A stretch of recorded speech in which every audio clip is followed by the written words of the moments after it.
بسم اللہ الرحمن الرحیم. آپ کی رائے کے ساتھ میں ہوں رجا کفیل اور میرے ساتھ شریک و گفتگو ہیں سینئر صحافی تجزیہ کار اعجاز عباسی اور راجہ ذاکر خان. یہ سیکرٹری اطلاعات ہیں جماعت اسلامی آزاد کشمیر.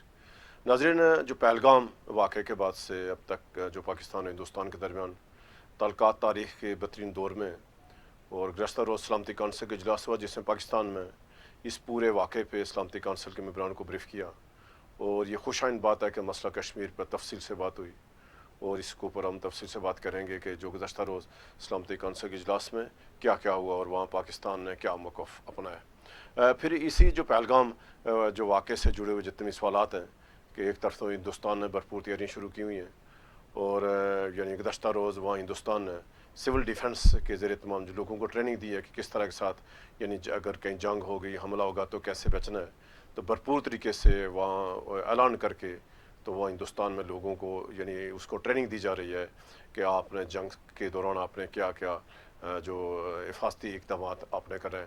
پھر ادھر سے حکومت پاکستان نے بھی بھرپور اقدامات کر رہے ہیں، اور آج وزیر اعظم شہباز شریف نے ISI ہیڈ کوارٹر کا دورہ کیا. وہاں سیکورٹی چیف اور دیگر جو حکام نے اس ساری صورتحال پر تفصیل سے بریفنگ لی اور آئندہ کی حکمت عملی پھر طے ہوئی. پھر آج قومی اسمبلی کے اجلاس تھا جس میں مطلب جو مقررین نے بھرپور طریقے سے، اور یہ جو واقعہ ہوا پہلگام کا واقعہ، اس کے تانے بانے سارے، اس کی جو سازش رچی گئی ہے، اس کو سارے کا سارا جو ملبہ ہندوستان پر ڈالا. اور جو سب سے بڑی خبر ہے کہ جو آزاد کشمیر میں وزیر اعظم چودھری انور الحق کی نااہلی کے لیے جو فاروق ادر صاحب کی ریٹ ہے وہ باقاعدہ سماعت کے منظور ہو چکی ہے، اور ابھی اطلاعات یہ ہیں کہ فاروق ادر صاحب پہ دباؤ ڈالا جا رہا ہے کہ وہ اس ریٹ کو واپس لائیں. یعنی سارے موضوعات پر ہم بات کریں گے. آغاز کرتے ہیں سلامتی کونسل کا جو اجلاس ہوا ہے. اور کل عباس صاحب، ایک تو ناظرین جاننا چاہ رہے ہیں کہ جو سلامتی کونسل کا اجلاس ہوا گزشتہ روز، اور جو عاصم افتخار ہیں جو پاکستان کے سفیر ہیں UN میں، تو انہوں نے بھرپور طریقے سے پاکستان کا کیس پہ یعنی مطلب جانا کیس پیش دیا. کیا ہوا کل وہاں؟ بہت شکریہ کفیل صاحب. سلامتی کونسل کے 15 ممبران ہیں جس میں 5 مستقل ارکان ہیں جو ویٹو پاور رکھنے والے ہیں، اور 10 غیر مستقل ممبران ہیں. اس میں پاکستان بھی 1 سال کے لیے اس کا ممبر بنا ہے، اور روٹیشن میں ایک مہینے کے لیے صدارت بھی ملتی ہے. اور میرے خیال میں پاکستان آنے والے دنوں میں اس 1 سال کے اندر ایک بار سلامتی کونسل کا صدر بھی بنے گا. پاکستان کی درخواست پر سلامتی کونسل کا اجلاس بلایا گیا تھا، اور پاکستان کے سفیر نے جو مندوب ہیں وہاں مستقل، انہوں نے تفصیلی طور پر پوری سلامتی کونسل کے 15 ممالک کو بریف کیا ہے. سلامتی کونسل یونائٹڈ نیشن کا سب سے بڑا فورم ہے جس میں فیصلے ہوتے ہیں، اور ان فیصلوں پر امپلیمنٹیشن کروانے کے لیے یہ فورم استعمال کیا جاتا ہے. تو میں سمجھتا ہوں کہ پاکستان کے سفیر نے پوری طرح سارے ثبوتوں کے ساتھ، سارے دلائل کے ساتھ، اور پوری ایک وہ یعنی مدلل طریقے سے دنیا کو بریف کیا ہے. اور یہ جو پہلگام کا واقعہ ہے، اس سے پاکستان نے ایک بار پھر نہ صرف اپنی لا تعلقی کا اعلان کیا ہے، اس سے دور رہنے کا اعلان کیا ہے، دور ہونے کا اعلان کیا ہے، بلکہ دنیا کو یہ بھی ایک بار پھر اس بات کی اعادہ کیا گیا ہے، پیشکش کی ہے کہ انٹرنیشنلی تحقیقات کروائی جائے اس واقعے کی، اور پاکستان اس تحقیقات میں پوری طرح بھرپور تعاون کرے گا. اور یہی نہیں بلکہ انہوں نے سلامتی کونسل کے 15 ارکان کو یہ بھی بریفنگ دی ہے کہ اصل پاکستان اور بھارت کے درمیان جو پچھلے 75 سال سے 80 سال سے تقریباً جو وجہ تنازع ہے وہ مسئلہ کشمیر ہے. اور مسئلہ کشمیر پہ جو اس وقت تک پیش رفت یا جو ماضی میں جنگیں ہوئی ہیں، جو کنفلکٹ ہوئے ہیں، ان پر بھی سلامتی کونسل کے ممبران کو پاکستانی سفیر نے بریفنگ دی ہے، اور مطالبہ بھی ان سے کیا کہ یہ مسئلہ جب تک حل نہیں ہوگا، جب تک پاکستان اور بھارت کے درمیان نہ تو مستقل امن قائم ہو سکتا ہے، اور نہ ہی جب تک ایشیا کے ان 2 بڑے ممالک کے درمیان جو کہ ایٹمی پاور ہیں، ان کے درمیان امن قائم نہیں ہوگا، تو پھر اس سے ساتھ جڑا ہوا دنیا کا جو امن ہے وہ بھی قائم نہیں ہو سکتا. تو میں سمجھتا ہوں کہ یہ بڑا ایک بہت پاکستان نے بر وقت فیصلہ کیا ہے، اور ایک بڑے انٹرنیشنل فورم کو استعمال کر کے پاکستان نے نہ صرف اپنی پوزیشن کلیئر کی ہے بلکہ ان ممالک کو باور کروایا ہے. اور یہ سلامتی کونسل اور یونائٹڈ نیشن کے ممالک کی ذمہ داری بنتی ہے کہ وہ بھارت اور پاکستان کے درمیان جو اس وقت بہت ہی ایک جنگی ماحول ہے، اور جس میں بڑی خوف آراز کی کیفیت ہے، شاید اتنا احساس پاکستان اور بھارت کے اندر بیٹھی عوام کو شاید نہیں ہوگا، لیکن انٹرنیشنل بادی میں اس کے بارے میں بہت زیادہ تشویش کا اظہار کیا جا رہا ہے کہ بھارت اور پاکستان کے درمیان اگر کوئی جنگ ہو جاتی ہے، جنگی ماحول جو ہے کہ یہ اگر کہیں پھٹ جاتا ہے تو یہ دنیا کا امن سارا تباہ ہو جائے گا، اور میرے خیال میں اس کے اثرات ہوں گے اور پاکستان نے ایک موقع پر پھر یہ لوگوں کو یا انٹرنیشنل برادری کو اس بات کا سے آگاہ کیا ہے کہ وہ نہ صرف جنگی ماحول کم کروائے بلکہ بھارت کی جو خدشات ہیں، بھارت نے جو الزام تراشی کی ہے، بھارت نے ویسے سرکاری سطح پر ابھی تک پاکستان کے اوپر الزام نہیں لگایا. ویسے سلامتی کونسل کا کفیل صاحب جو اجلاس ہوا ہے اس کو کوئی باضابطہ اعلامیہ جاری نہیں ہوا، لیکن پاکستانی مندوب نے باہر آ کر جو پریس کانفرنس کی ہے اور میڈیا ٹاک کی ہے اس میں انہوں نے پوری تفصیلات بتائی ہیں کہ اجلاس کے اندر انہوں نے کیا کیا باتیں کی ہیں اور کس طرح انٹرنیشنل برادری کو انہوں نے باور کروایا ہے اور اپنے موقف سمجھانے کی کوشش کی ہے. تو امید کی جانی چاہیے کہ اس اجلاس کے بعد بھارت اور پاکستان کے درمیان جو جنگی ماحول ہے اس کو کم کرنے کے لیے سلامتی کونسل کے 15 ممبران جن میں 5 ویٹو پاور والے ممالک ہیں وہ رول پلے گے. دنیا کا امن کے ہاتھوں میں ہے اور امید کی جاتی ہے کہ اس کے اثرات مرتب ہوں گے. راجہ ذاکر صاحب، آپ جماعت اسلامی کی سیکرٹری اطلاعات ہیں، تو ظاہر جو تحریک آزادی کشمیر ہے، آزاد کشمیر ہے، اس میں جماعت اسلامی کا بھرپور کردار ہے. تو آپ کیا دیکھ رہے ہیں کہ یعنی 22 اپریل سے جو پہلگام کا واقعہ ہوا اور اس سے جڑے جتنے بھی سوالات ہیں کہ ہندوستان اور پاکستان ابھی جنگ کے دونے پہ ہیں اور کسی بھی وقت یعنی جو ہندوستان کے جو رویہ ہے یا جو اس کے اقدامات ہیں وہ اس طرف اشارہ ہے کہ ہندوستان بالکل جنگ کے لیے تیار ہے. تو آپ کیا دیکھ رہے ہیں ساری صورتحال؟ سلامتی کونسل کا اجلاس بھی ہوا، پاکستانی موقف بھی رہا، اور آپ کیا دیکھ رہے ہیں اس سارے منظر؟ بہت شکریہ کفیل بھائی، آپ نے پہلگام کے حوالے سے دیکھیں، ایک پہلگام نہیں ہے، ہندوستان نے اس طرح کی کئی سرگرمیاں کی ہیں، تقریبی سرگرمیاں کر کے اس کا الزام پاکستان پہ لگایا. یہ ہندوستان کی تاریخ ہے. بعض لوگ تو یہ کہتے ہیں کہ ہندوستان کے اندر اب تو یہ خطرہ پیدا ہو رہا تھا کہ کوئی بچہ پیدا ہو تو وہ الزام لگا دیں گے یہ تو پاکستان کی سازش تو نہیں ہے. یعنی اس حد تک اب ہندوستان دنیا میں بے نقاب ہو چکا ہے. اور پہلگام سمیت جتنے بھی پاکستان کے خلاف جتنے بھی بقبضہ کشمیر میں ہوں، ہندوستان میں کوئی اس طرح کے ثانیات ہوں، تو بغیر دیکھے بغیر تحقیق کیے وہ صرف پاکستان پہ الزام لگا. تو اس کا سارا میڈیا، چونکہ وہ پلانٹڈ ہوتا ہے سارا، انہوں نے طے کیا ہوتا ہے کہ انہوں نے پاکستان کے خلاف الزام لگا کے پاکستان کو دنیا میں بدنام کرنا ہے. اور پاکستان کے خلاف پھر وہ پوری دنیا میں مہم چلاتے ہیں کہ دیکھیں پاکستان کی دہشت گردی کر گیا، وہ کر گیا، حالانکہ وہ خود انہوں نے کی ہوتی ہے. ابھی یہ جو سمجھوتہ ایکسپریس کو آپ دیکھ لیں، ان کے اپنے لوگ کہہ رہے ہیں کہ یہ خود ہندوستان نے کیا. پلوامہ کے واقعے کے بارے میں دیکھیں، وہ خود کہہ رہے ہیں کہ ان کو پتہ تھا اور اس کو سیکورٹی نہیں دی اور انہوں نے خود کیا. ابھی پہلگام کے حوالے سے لوگ یعنی خود ہندوستانی کہہ رہے ہیں کہ یہ اس طرح کے جو ثانیات ہیں وہ خود یہ جو مودی کروا کے پاکستان کو بدنام کرنے کی کوشش کر رہا ہے. اور پاکستان نے بڑی حکمت اور بصیرت کے ساتھ پاکستانی قیادت نے، یہاں کے لوگوں نے ساتھ دیا. اور یہ جو سلامتی کونسل والا جو آپ کہہ رہے ہیں، یعنی کافی عرصے کے بعد کشمیر بھی ایک دفعہ پھر سلامتی کونسل میں زیر بحث آیا ہے. اور یہ جو ہندوستان کہہ رہا تھا کہ یہ تو پرانا ہو گیا ہے، یہ قراردادیں پرانی ہو گئی ہیں، لیکن آپ نے دیکھا ہوگا کہ جب 28 مئی 98 کو جب پاکستان نے ایٹمی دھماکہ کیا تھا تو اس وقت بھی پاکستان نے یہی کہا تھا کہ اس کی اصل جو وجہ ہے وہ کشمیر ہے. جب تک مسئلہ کشمیر حل نہیں ہوگا اس وقت تک سلامتی کونسل کی قراردادیں مؤثر رہیں گی. اور ہم ایٹمی دھماکہ بھی اس لیے کر رہے ہیں کہ ہندوستان نے دھماکے کر دیے ہیں، اس کا جواب ہم نے دیا ہے. وہ انہوں نے 5 کے دنوں نے 6 دھماکے کیے، وجہ کشمیر تھا. اور آج بھی پوری شرح صدر کے ساتھ پوری دنیا یہ سوچ رہی ہے، یہ سمجھ گئی ہے کہ مسئلہ کشمیر کو حل کیے بغیر جنوبی ایشیا میں نہیں بلکہ پوری دنیا میں امن قائم نہیں ہو سکتا. دیکھیں اس وقت اسرائیل اور ہندوستان انسانیت کا قتل کر رہے ہیں. 28 بندے مر گئے ہندوستان کے تو پوری دنیا کو سر پہ اٹھا لیے. ابھی دیکھیں 5000 لوگ انہوں نے بے گناہ گرفتار کر لیے. 25-30 لوگوں کے گھروں کو، بے گناہ لوگوں کے گھروں کو بارود سے اڑا دیا. تو اس کے لیے کوئی بات کرنے کے لیے تیار کیوں نہیں ہے؟ یہ سوال ہے معصوم لوگوں کا. یعنی دہشت گرد کون ہے؟ ہندوستان ہے. پاکستان نے کرایا، مجاہدین نے کرایا، پھر عام لوگوں کو پھر کیوں گرفتار کر رہا ہے؟ ان کے گھر کیوں اڑا؟ وہ اس لیے گرفتار کر رہا ہے تاکہ خوف و ہراس پیدا ہو اور کشمیری جو آزادی کی جدوجہد کر رہے ہیں وہ اس باز آ جائیں.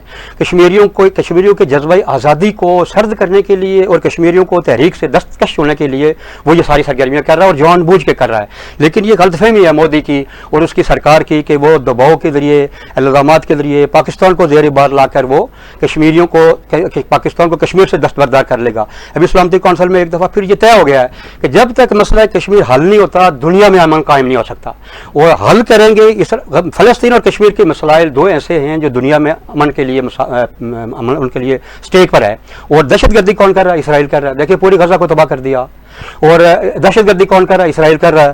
سارے اسرائیلی کمانڈو سری نگر پہنچ گئے اور ان کے بارے میں یہ سنا ہے کہ 4000 سے زیادہ بھارتی فوجی اور RSS کے گنڈے غزہ میں لڑ رہے ہیں. اور ایک تو سوشل میڈیا پہ یہ بھی خبر آئی کہ ان کے کوئی تابوت بھی دلی تک آئے ہیں. یعنی یہ خبریں چل رہی ہیں سوشل میڈیا میں کہ جو ہندوستانی غزہ میں مارے گئے ہیں فلسطینیوں کے خلاف لڑتے ہوئے، ان کی ڈیڈ باڈیز آئی ہیں جو دلی میں پہنچی ہیں. یعنی اس کا مطلب یہ ہے کہ پوری دنیا میں دہشت گردی کے جو دو منبع ہیں، ایک اسرائیل ہے اور دوسرا ہندوستان ہے، اور ان دونوں کے خلاف جب تک سلامتی کونسل قرارداد پاس کر کے کارروائی نہیں کرتی دنیا میں امن قائم نہیں ہو سکتا.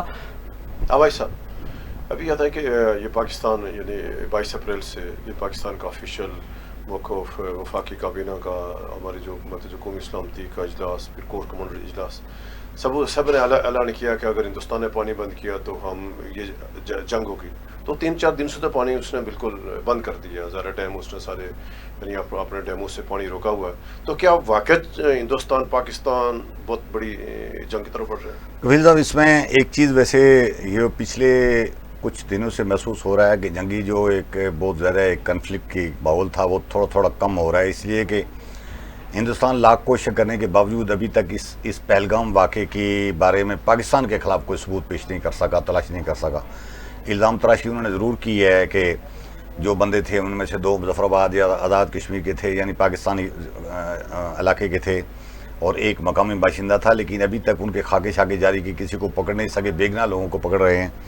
اور اسی لیے بھارت کا کسی سرکاری ادارے نے، اس کے دفتر خارجہ نے، اس کے وزارت دفاع نے یا وزیر اعظم نے یا کسی آفیشیل نے ابھی تک پاکستان کو براہ راست الزام نہیں لگایا. لیکن یہ جو دوسرا جو اقدامات بھارت نے کیے ہیں پاکستان کے خلاف، خاص کر یہ سندھ معاہدہ منسوخ کیا ہے انہوں نے، معطل کیا ہے، منسوخ نہیں معطل کیا ہے، اور یہ جو تجارت روکی ہے، پروازیں روکی ہیں، پانی بند کر رہا ہے، بالکل اس پر لگتا یہ ہے کہ اس پر کوئی گڑبڑ ہو سکتی ہے، اور یہ اقدام پاکستان کو مجبور کر رہا ہے بھارت کی طرف سے اقدام کہ پاکستان اپنی طرف آنے والے دریا جن کا پانی بھارت روک رہا ہے ان کا پانی بہت جاری رکھوانے کے لیے پاکستان کے پاس کوئی بالکل آپشن نہیں بچے گا، ان کو مجبوری ہے. اور پاکستان اس بات کا 2-3 بار اعادہ بھی کر چکا ہے اور عالمی برادری کو یہ واضح پیغام دے چکا ہے کہ عالمی برادری کی زیر نگرانی، ورلڈ بینک کی زیر نگرانی اور زیر سرپرستی ایک معاہدہ ہوا تھا 1960 میں، اس کے دوران بھارت اور پاکستان کے درمیان 3-4 جنگیں بھی ہوئی. 65 کی جنگ ہوئی، 71 کی ہوئی، 84 کی ہوئی، 98 ہوئی، اور اس کے بعد پھر یہ دوسرے تیسرے واقعات ہوئے، لیکن پانی بند نہیں ہوا. ابھی آ کر ایک ایسے واقعے کے خلاف رد عمل میں بھارت نے پانی بند کرنے کی کوشش کی ہے. کبھی اس نے پانی زیادہ چھوڑ دیا، کبھی بند، جس کے بارے میں بھارت کے پاس کوئی ثبوت بھی اس طرح کا نہیں ہے اور وہ ابھی تک عالمی برادری کے سامنے نہیں پیش کر سکتا. میرے خیال میں سندھ معاہدے کی جو خلاف ورزی ہے اور پاکستان کے طرف آنے والے جو دریا ہیں ان کا پانی بند کر کے بالکل بھارت یہ شرارت کر رہا ہے، یہ سازش کر رہا ہے کہ پاکستان مجبور ہو کر اس کے خلاف کوئی ایکشن لے، اس کے خلاف کوئی کارروائی کرے. اور بھارت جو اس وقت تک اپنے اس پہلگام واقعے کا ثبوت تلاش نہیں کر سکا تو دنیا کے سامنے پیش کرے کہ یہ پاکستان نے ہم پر جاری مسلط کی ہے. اور تو دوسرا کفیل صاحب ایک چیز اور میں دیکھ رہا ہوں، وہ میں کہہ رہا تھا کہ بھارت میں اس وقت IPL ہو رہی ہے اور یہ $25 ارب سے زیادہ کا ایک بہت بڑا پروجیکٹ ہے. کرکٹ میچ ہو رہے ہیں ان کی جو 25 مئی کو میرے خیال میں فائنل ہے. تو لگتا یہ ہے کہ بھارت آستہ سے جو اقدامات کر رہا ہے تو اس سے سسٹم کو، اس سلسلے کو گھسیٹتے ہو سکتا ہے 25 تاریخ تک اسی طرح کبھی پانی بند کر دے، کبھی کھولے، کبھی تجارت کھولے، کبھی بند کر دے، یا اس طرح کے اقدام کر کے اس کے بعد جا کر کوئی اس کی پالیسی واضح ہوگی. اور ابھی تو میں سمجھتا ہوں کہ اس نے براہ راست حملہ کرنے کے بجائے پاکستان کے خلاف جو ایک معاشی جاری شروع کر رکھی ہے، ان کی تجارت بند کر دی. اور پچھلی اطلاع یہ بھی آئی تھی کہ پاکستان کی طرف سے جو افغانستان کے ٹرانزٹ ٹریڈ ہیں اس کے ٹرک جو گئے ہیں واگا بارڈر کے راستے، پتہ نہیں ظاہر ہے وہ کراس ہوئے ہیں یا ابھی تک وہاں سے واپس آئے ہیں یا وہیں کھڑے ہیں، وہ بھی بند کیا ہوا ہے. اور پھر تجارت بند ہے اور پروازیں بند ہیں. پروازوں میں تو اگرچہ پاکستان کو کوئی زیادہ نقصان نہیں ہے، اس کی تھوڑی سی پروازیں تھیں زیادہ. بھارت 500-600 پرواز روزانہ پاکستان کی فضائی سرحدوں کے اوپر سے گزر رہی تھی. تو میں سمجھتا ہوں کہ یہ جو ماحول جنگی ایک بنایا ہوا تھا بھارت نے، وہ ماحول تو برقرار ہے، لیکن بھارت کے پاس پاکستان کے خلاف کسی قسم کی کوئی گناؤنی حرکت کرنے کا کوئی جواز موجود نہیں ہے. اس لیے کہ ابھی تک وہ عالمی برادری کو بھی کے سامنے یہ ثابت نہیں کر سکا کہ یہ جو پہلگام کا واقعہ ہوا ہے اس میں پاکستان کی اداروں کا، پاکستان کی حکومت کا، پاکستان کے یعنی کسی ذمہ دار کا کوئی ہاتھ ہوگا. اس لیے میں سمجھتا ہوں کہ 25 تاریخ تک تو مجھے لگتا ہے کہ شاید کوئی اقدام نہ ہو سکتا ہے. اس کے بعد اس سے پہلے کو حل نکلا ہے سلامتی کونسل میں. جس طرح کل اجلاس ہوا ہے تو سلامتی کونسل کے ممبر مالک ظاہر ہے اس میں 5 طاقتور مالک بیٹھے ہوئے ہیں، وہ ایسی چیزوں کو نظر انداز تو نہیں کرتے. وہ بھی ڈیفینیٹلی کوئی نہ کوئی کوشش کر کے جنوبی ایشیا میں جو حالات خراب ہو رہے ہیں اس کو کنٹرول کرنے کی کوشش کریں. راجہ ذاکر صاحب، کہ جیسے ایجاد عباسی نے کہا ذرا بھارت نے تو جنگ چھڑ دی ہے، ذرا اس نے پاکستان کا پانی بند کر دیا، اور ذرا جماعت اسلامی جات کی پشتی بان ہوئی ہے، تو آپ کیا دیکھ رہے ہیں کہ کیسے ابھی وقت آگے ہے جات کا، اور جو آپ لوگوں کو طویل انتظار بھی رہتا ہے، تو کیا آپ کہیں گے حکومت پاکستان کو یا آزاد کشمیر کو، وزیر اعظم آزاد کشمیر کو، تحریک آزادی کشمیر کی بیس کیمپ کی حکومت ہے کہ چھوڑ دیں پھر مجاہدین کو اور جائیں پھر لڑائی شروع ہو جائے؟ پھر دیکھیں کفیل بھائی جو غزوہ ہند ہے نا، اس کی تو پیشن گوئی ہے باقاعدہ طور پر نبی مہربان صلی اللہ علیہ وسلم نے پیشن گوئی دی ہوئی ہے کہ جو غزوہ ہند میں شریک ہوگا اس کو تو بدر کے مقابلے میں ثواب ملے گا۔ غزوہ ہند کا تو وقت ابھی جو ہندوستان کر رہا ہے، آپ اگر اس پہ غور کریں کہ پاکستان کی جو فوجی حربی طاقت ہے وہ اتنی خوفناک ہے کہ ہندوستان کو تو چیخیں نکل رہی ہیں اس کے شہروں کے اندر، اس کی فوج کے اندر۔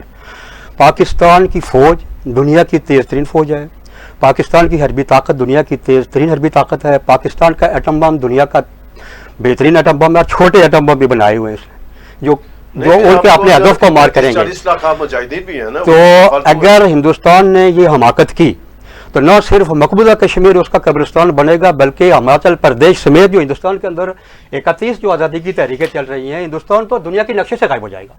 اگر ہندوستان اور مودی نے اس وقت یہ حرکت کی یا کسی بھی مرحلے پہ پاکستان کے خلاف کوئی حرکت کی تو ہندوستان کا نقشہ دنیا میں نہیں رہے گا۔ اس لیے کہ خالستان دیکھیں، وہ سارے انہوں نے کہا پاکستان کی حمایت میں ہیں۔ آپ ناگالینڈ دیکھیں، آپ میزورام دیکھیں، آپ منی پور دیکھیں، ابھی منی پور جو ساری عیسائیوں کو اس نے مار کے تو ان کے سارا نظام ختم کر دیا۔ ہندوستان کے اندر کسی ایک اقلیت کو بھی سانس لینے کی اجازت نہیں ہے۔ وہ کہتے ہیں زبردستی ہم ہندو تباہ، جو ان کا نظریہ ہے، سب ان کو ہم ہندو بنائیں گے۔ ابھی جو اس نے پانی بند کیا ہے، یہ 4-6 دن بھی اگر اس نے اس طرح کا کام کر دیا تو پاکستان تو نے اعلان کیا ہوا ہے، وزیر دفاع نے بھی کیا ہوا ہے، وزیر داخلہ نے بھی کیا ہوا ہے، آرمی چیف نے بھی جا کے مجاہدین تو کب کا کہہ رہے تھے، جب یہ ڈیم جو بڑھ رہے تھے تو اس وقت مجاہدین کہتے تھے کہ آپ اس کو روکیں، اس کو نہ بننے دیں اور ہمیں اجازت دیں تاکہ ہم ان کا جو انفراسٹرکچر ہے، یہ ان کے جو تعمیرات ہم اس کو اڑا دیں۔ لیکن سر اس وقت اسلام آباد کی حکومت کی اپنی جو مجبوریاں تھیں، تو ابھی کیا یعنی وہ جو اگر حالات ہیں تو جات مجاہدین میرا ذاتی خیال یہ ہے کہ جو اس وقت مقبوضہ کشمیر کے عوام ہیں، 1 کروڑ کے قریب وہ ہیں، آزاد کشمیر کے ہیں، مہاجرین ہیں، یہ سارے لگا کے تقریباً 2 کروڑ کشمیری ہیں۔ آپ سمجھ لیں کہ 2 کروڑ ایٹم بم ہیں ہندوستان کے خلاف۔ اگر ان کو حق مذمت ہے، اگرچہ اس میں تھوڑی سی انہوں نے کمی کی ہوئی تھی، اگر کشمیریوں کو پاکستان سفارتی، سیاسی، عسکری مدد کرنا شروع کر دے تو میں سمجھتا ہوں کہ پاک فوج کی بھی ضرورت نہیں پڑے گی، خود کشمیری ہندوستانی فوج کو مار بگائیں گے، سارے ڈیم آزاد کرا لیں گے اس سے، اور وہاں ہندوستانی ٹک بھی نہیں سکتا۔ اس لیے کہ ابھی یہ جو ہوا نا 28 لوگ مرے ہیں، تو میرے معلومات کے مطابق جو RSS کے گنڈے انہوں نے ڈومیسائل دے کے مقبوضہ کشمیر لائے ہوئے تھے، سارے بھاگے، یعنی ان کے ایئرپورٹ بھرے ہوئے ہیں، لوگ وہاں سے بھاگ رہے ہیں، وہ جو انہوں نے لائے تھے نا آباد کاری کے لیے۔ تو پاکستان کا مقابلہ کرنا ہندوستان کے بس میں نہیں ہے، اور کشمیریوں کے لیے میں سمجھتا ہوں کہ یہ جو بیس کیمپ ہے ہمارا، وزیر اعظم آزاد کشمیر نے جہاد کا اعلان کیا تھا، ابھی خاموش ہے میرا خیال ہے، اس کو سارے وسائل، اپنا سارا بجٹ، یہ تعمیراتی بجٹ کے نام پہ کشمیر کو کیا تجویز دیتے ہیں؟ وزیر اعظم آزاد کشمیر کو خود انہوں نے اعلان کیا کہ ہم ذرا جہاد کریں گے، تو کیا ابھی یہ ایک موقع آ گیا ہے کہ وزیر اعظم آزاد کشمیر جہاد کا عملی اعلان کرے اور بجٹ کو صرف تحریک آزادی کشمیر کے لیے مختص کریں۔ یہ جو اسکیموں کے نام پر یہ جو لوگوں کے ضمیر خریدنے کے لیے ابھی بلدیاتی نمائندوں کو بھی انہوں نے پابند کر دیا ہے، اس سارے پیسے کو مجاہدین پہ لگائیں، ٹریننگ کروائیں۔ دیکھیں RSS کے گنڈے وہ ٹریننگ کرا رہے، کہتے ہیں کہ 1925 میں RSS قائم ہوئی تھی، 1 صدی ہو گئی ہے اس کو، RSS کو ہندوستان میں 1 صدی مکمل ہو گئی ہے۔ یہ وہ گنڈے ہیں جو کہتے ہیں کہ ہر انسان کو جو ہندوستان میں بستا ہے اس کو زبردستی ہم ہندو بنائیں گے۔ اس پہ وہ تربیت بھی حاصل کر رہے ہیں، اس پہ وہ دہشت گردی بھی کر رہے ہیں، مدارس کے خلاف کام کر رہے ہیں، مسجدوں کو اڑا رہے ہیں، ان کو جو منارٹیز ہیں ان کے عیسائیوں کے چرچوں کو اڑا رہے ہیں۔ تو میرا خیال یہ ہے کہ وزیر اعظم آزاد کشمیر کے لیے اس سے اچھا اور کوئی موقع نہیں ہوگا کہ وہ اپنی فورس کو منظم کریں، مجاہدین ہیں، ریزرو فوجی ہیں، ریٹائرڈ فوجی ہیں، ان کو بلائیں، NCC کی ٹریننگ کروائیں، نوجوانوں کو تربیت دیں، وسائل ساری تحریک آزادی کشمیر کے لیے وقف کریں تو کشمیر آزاد ہو جائے گا، اور پانی کا مسئلہ بھی پاکستان کو حل ہو جائے گا۔ بھائی صاحب ابھی بات ہے کہ جو آزاد کشمیر میں آزاد کشمیری سیاست کا معاملہ اس وقت جو زیر بحث ہے کہ وزیر اعظم چودھری انور اللہ کا جو انتخاب ہوا تھا، اور یعنی 2023 میں جو انتخاب ہوا، اور وہ آئینی تقاضے پورے کر کے نہیں ہوا، اور اس کے فاروق اطہر صاحب نے اس کا حلال کی ہے، تو اس ریٹ کی تو ابتدائی سماعت ہوئی اور ابتدائی سماعت ہونے کے بعد یعنی نوٹسز جاری ہوئے. تو کیا اطلاعات ہیں آپ کے پاس کہ کیا کوئی فاروق قدر پہ دباؤ ہے کہ اس ریٹ کو واپس لیں؟ کیا وزیر اعظم کے لوگ بیچ میں کو ساتھ ہیں کہ تاکہ معاملہ ادھر ہی باہر ہی حل ہو جائے؟ کفیل صاحب کل ریٹ باضابطہ سماعت کے لیے منظور کی گئی ہے اور 3-4 تاریخیں اس سے پہلے بھی ہوئی تھی. ویسے یہ ریٹ 7-8 مہینے سے پہلے دائر ہے اور اس میں تو ایک قانونی نقطے کی وضاحت مانگی گئی ہے کہ آیا وزیر اعظم کا جو انتخاب تھا وہ درست تھا یا غلط تھا. وزیر اعظم نے خود اپنے استعفے میں اس بات اسپیکر شپ سے جو استعفیٰ انہوں نے دیا ہے اس پہ لکھا ہوا ہے کہ میں چونکہ وزیر اعظم منتخب ہو چکا ہوں اس لیے اسپیکر کے عہدے سے استعفیٰ دیتا ہوں. آئینی ماہرین کے نزدیک آئین یہ کہتا ہے 74 کا جو عبوری ایکٹ ہے وہ یہ بات کہتا ہے کہ آپ ایک آئینی عہدے پر رہتے ہوئے دوسرے آئینی عہدے کا الیکشن نہیں لڑ سکتے, آپ کو پہلے والے عہدے سے استعفیٰ دینا پڑتا ہے. اب یہ ایک سیدھا سادہ ہے لیکن فیصلے کا اختیار بہرحال عدلیہ کے پاس ہے, وہ یہ فیصلہ دے یا اس سے ہٹ کر فیصلہ دے ماننا وہی پڑے گا. کل جب سماعت کے لیے منظور ہوئی تو وزیر اعظم کو پہلی بار شاید اس بات کا وہ احساس ہوا ہے کہ یہ تو میرے خلاف جا رہا ہے کیس. یہ اوپن اینڈ شٹ کیس ہے اور اس میں وزیر اعظم کو بالکل آئینے میں اپنی تصویر نظر آ رہی ہے اور اگر آئین اور قانون کے مطابق ڈیفینیٹلی عدلیہ نے فیصلہ دینا ہے اور اگلی 1-2 تاریخوں میں سماعت کے بعد اگر انہوں نے فیصلہ دیا تو وزیر اعظم نائل ہو سکتے ہیں. وزیر اعظم کی شخصیت نائل نہیں ہوگی, وزیر اعظم کا انتخاب کل عدم قرار دے دیا جائے گا. دوبارہ الیکشن آج اطلاع یہ آئی ہے کہ جس طرح تنویر الیاس صاحب کو مجبور کر کے وزیر اعظم نے اپنے قریب ملایا, پھر دلاسا دے کر اپنے ساتھ کر کے کچھ لوگوں کو بیچ میں وہ ان سے ریٹ اسی طرح کی ریٹ ان سے واپس دلوائی گئی تھی.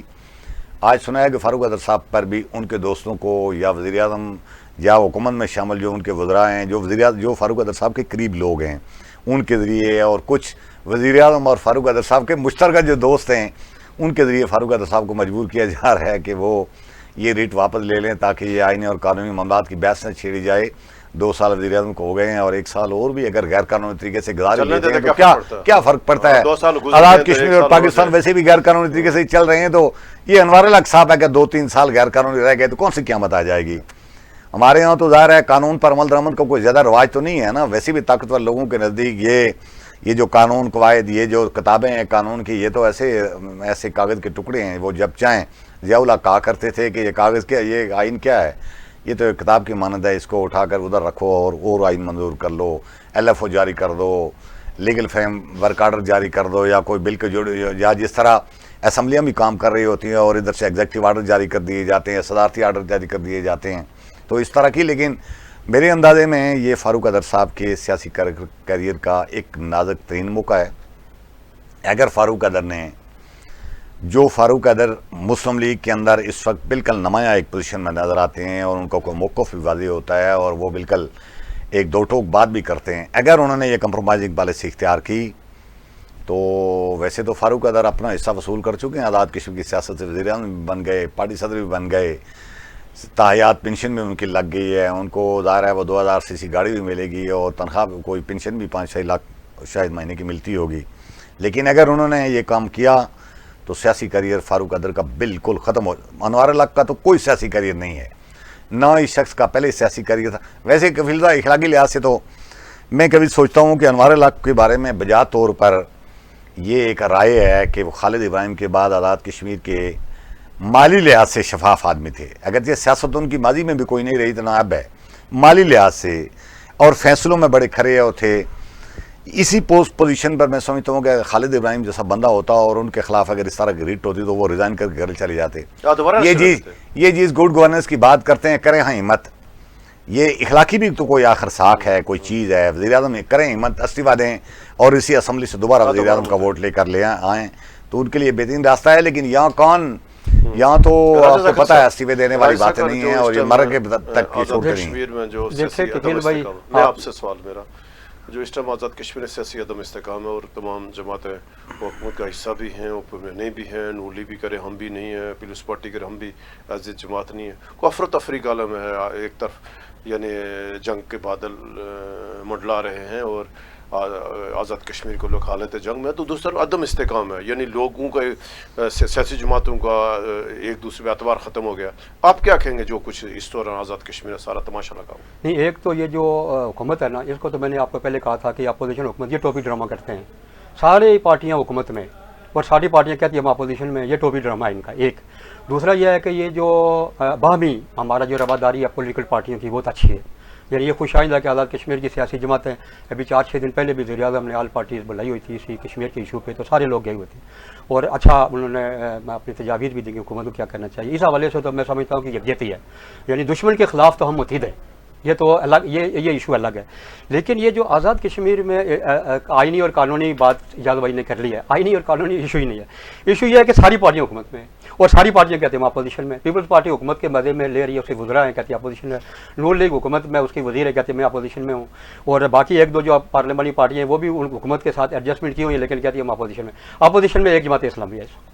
آپ جماعت ہیں اپوزیشن میں, آپ ہی تو حکومت میں, یعنی ہمارا حکومت میں چونکہ ہم پارلیمانی پارٹی اس طرح نہیں ہے لیکن اپوزیشن اس وقت جماعت اسلامی کر رہی ہے. باقی ساری پارٹیوں کی حکومت ہے اور وہ ٹوپی ڈرامے کرتے ہیں اور ان کے پاس عوام کو دینے کے لیے کچھ بھی نہیں ہے, نہ پہلے کبھی دیا نہ اب دینے کے لیے ان کے پاس کچھ ہے, اور متبادل جماعت اسلامی کے پاس ہے. اب ہمارا عوام سے ہم یہی کہتے ہیں کہ 77 سال ہو گئے آپ نے بار بار ان کو اب ان کی تیسری نسل آ رہی ہے, یعنی باپ بیٹا, اب اس کا بیٹا آ گیا ہے. تو لوگوں کو اس پہ غور فکر کرنا چاہیے کہ یہ کیا کرنا ہے.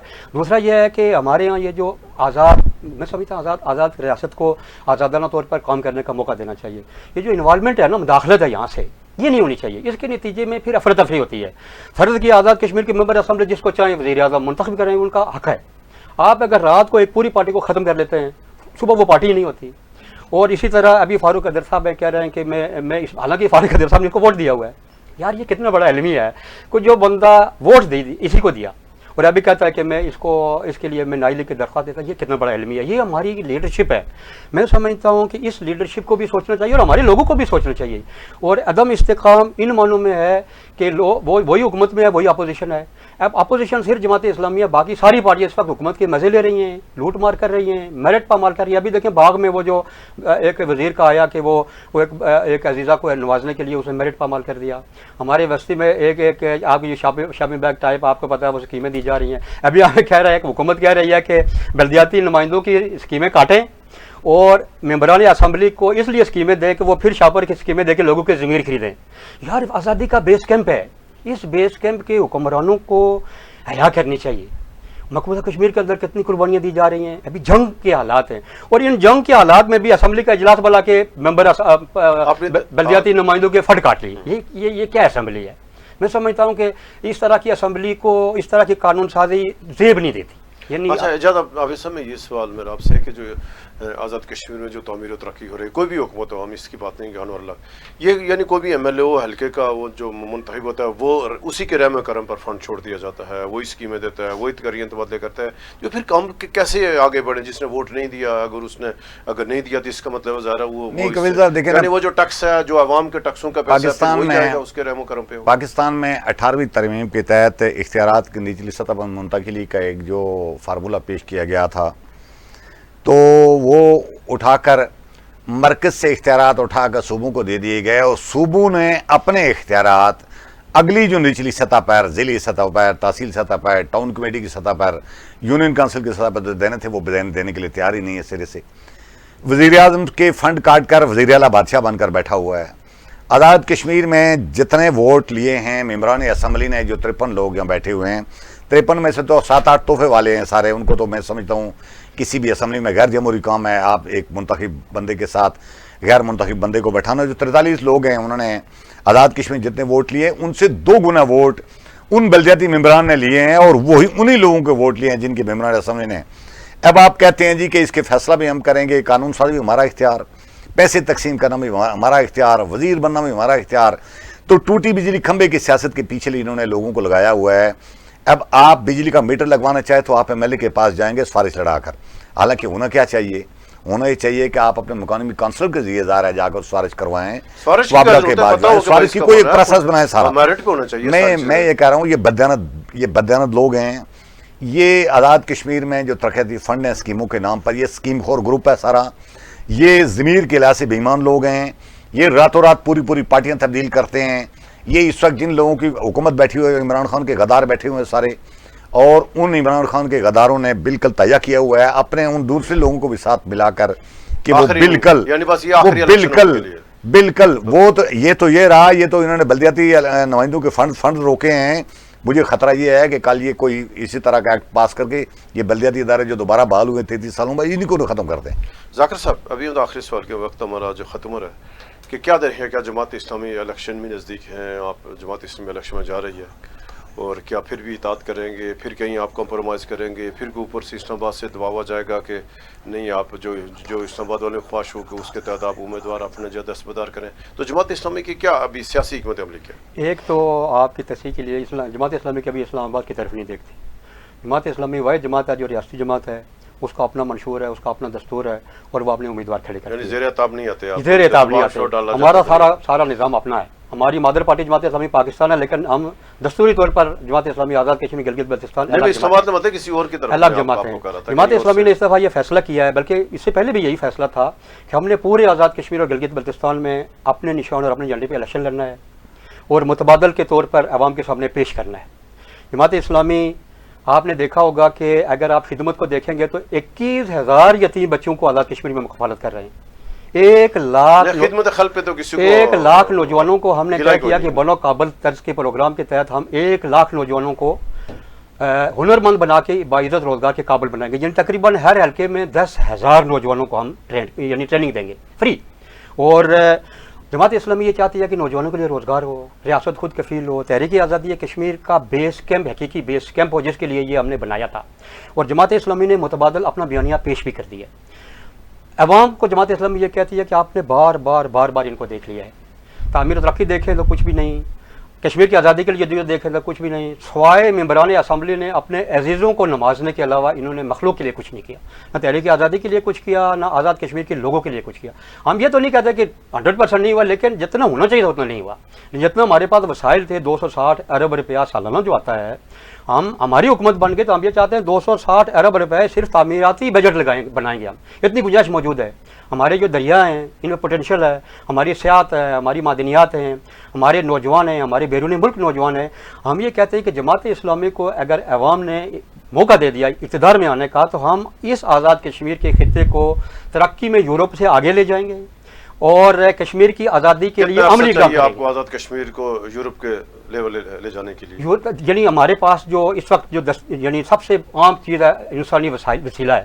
ہمارے نوجوان 65% آبادی کا نوجوان ہیں جو باصلاحیت بھی ہیں, پڑھے لکھے بھی ہیں, اور عمر کو مزید بھی. آپ کے پاس پروگرام ہے پورے, ہمارے پاس پروگرام ہے ترقی میں یورپ سے آگے لے جانے کا. یعنی یہ آزاد خطہ ترقی میں یورپ سے آگے جا سکتا ہے.